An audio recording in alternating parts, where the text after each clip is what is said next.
Talking to Elena and Alex from Leaves Eyes. Thanks for joining me today. Our pleasure. Yeah, our pleasure, absolutely. It's good to have both of you on. But first, Alex, if you could just briefly summarise the history of the band, sum it up as well as you can, as quickly as you can, if you like. Yeah, so Leaves Eyes was formed in 2003. We are a symphonic metal band, if you like to call it that way.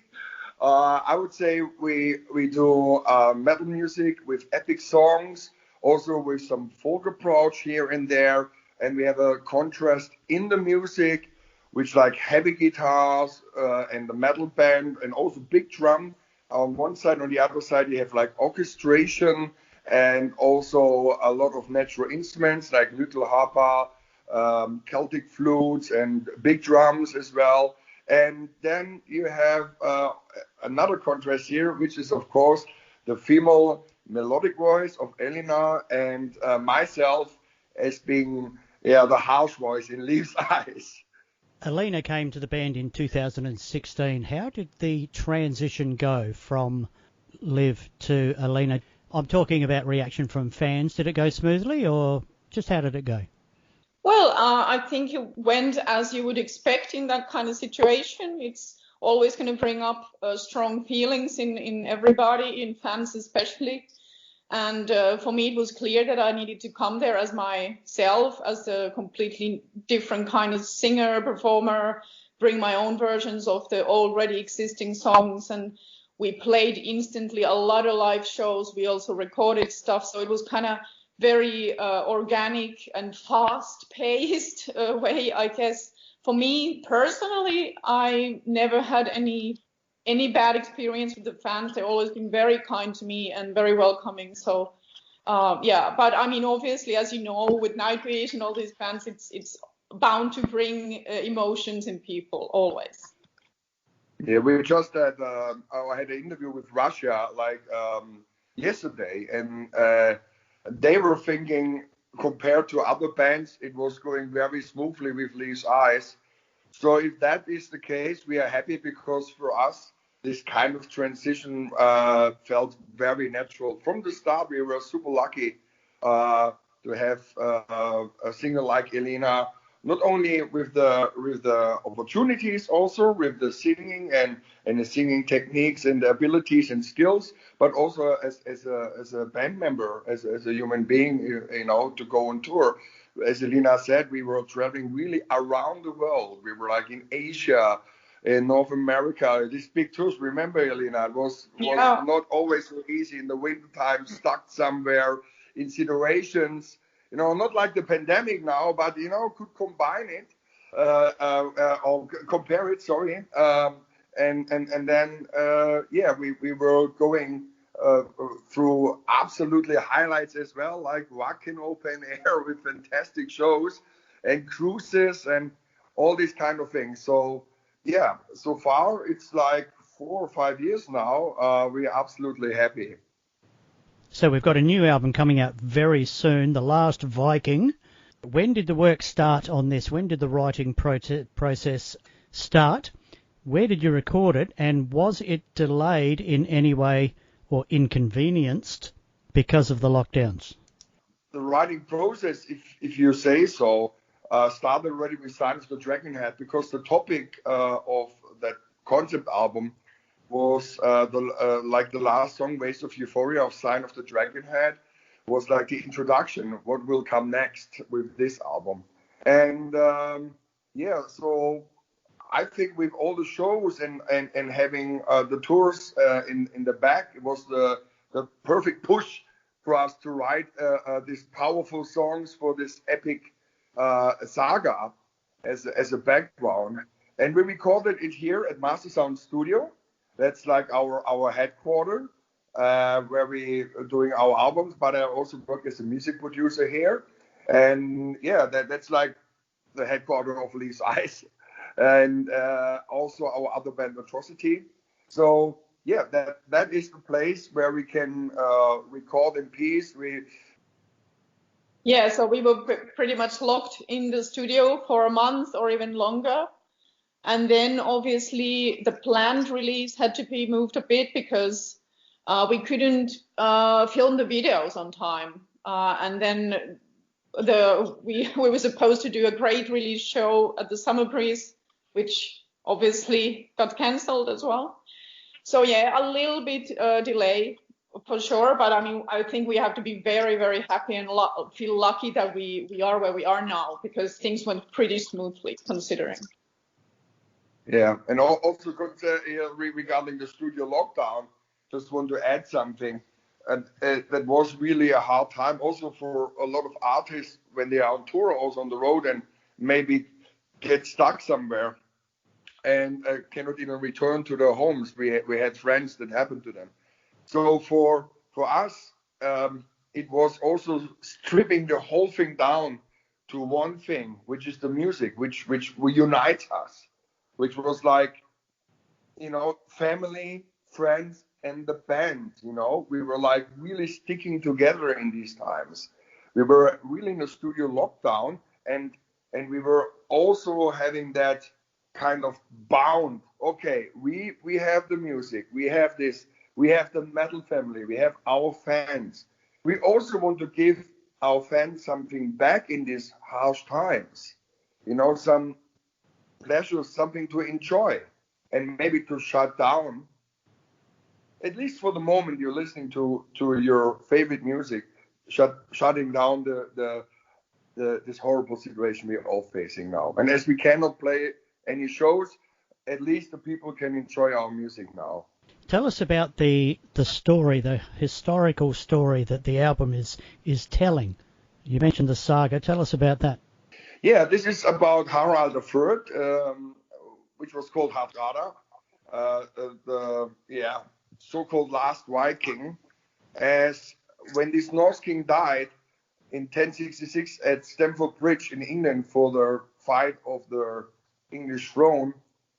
He lost his life in a battle, and then, history-wise, the Viking Age was over. So a very decisive saga, but also absolutely epic, maybe the most epic saga there is.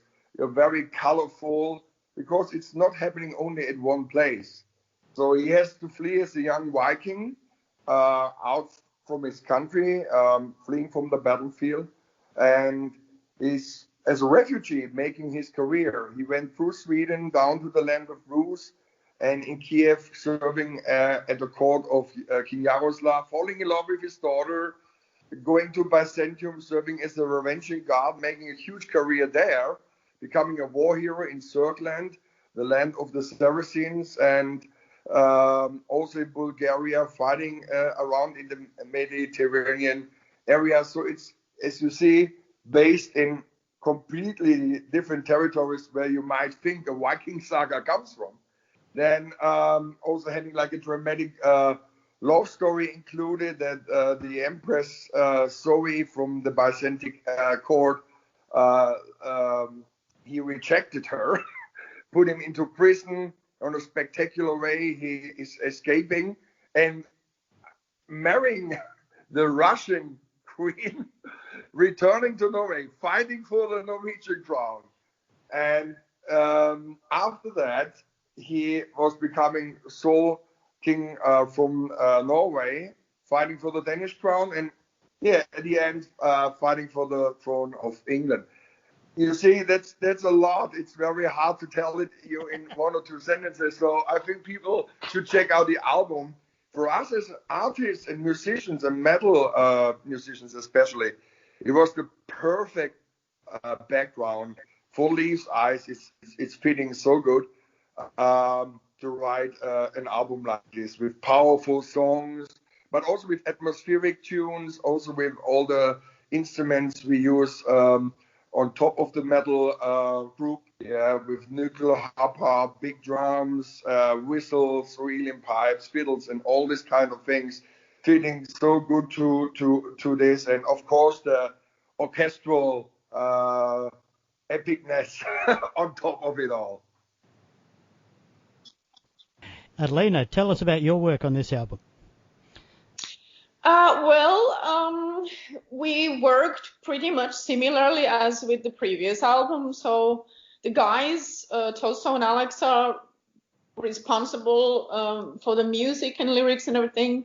And then we go through the songs. We look where the melodies sit, how the keys are working for my voice. Sometimes we have to change less, sometimes a little bit more.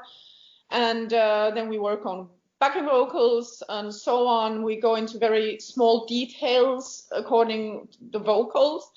And when I have the pilot down, then we go to the studio and we record the final versions. And for this album, I had the pleasure also to play and kind of arrange the version of the piano version of the Dark Club Empress. So that was also quite nice. And we did some other acoustic versions as well, which was great. So we've got The Last Viking coming out October 23. You're with AFM Records these days, is that correct? How are you going with them? How's that relationship going? Very, how you say that, great experience so far. As you know, the boss of the company I know since my youth days. So when we were having this conversation, I remember very well about where do we want to go with Leaves Eyes after fulfilling our contract with Napalm Records. It was maybe time after 10 years to find a new home, just to spice up and to get into a new routine. So Jochen was calling me up. Hey, Alex, old buddy, I would love to sign your band Leaves Eyes. What about that? So yeah, which started with that conversation, ending up now with the second album and third album, sorry, and I don't know, Elina, how many singles? I don't know. It's I don't know, 10 singles or something, and several EPs and all that. So yeah, that's going really good, and we are really very happy. And really, at that moment, I know a lot of labels also struggling from that situation. It's not only the bands, the crews, and the live scene. It's also the labels itself. And I think everybody is just sticking together and trying to do the best. I know that now, as our album is coming out, we are already facing some difficulties, as you know, in the world is like the second wave of COVID-19 around. And it's not so easy, even with distribution of music and stuff like that. So fingers crossed, everything will be fine when we through this, and everyone is up on the top, and that's what I wish for the whole metal scene. We have all to stick together and support each other. That's what I can say. Yep. So it's great to work with AFM Records for us. Hey, it's been great chatting to you, Elena and Alex from Leaves Eyes. New album coming out, The Last Viking. Thanks so much for your time with talking to me today. Thank you so much. Thank you, and greetings to Down Under. We miss you guys. We want to tour there again. Bye-bye.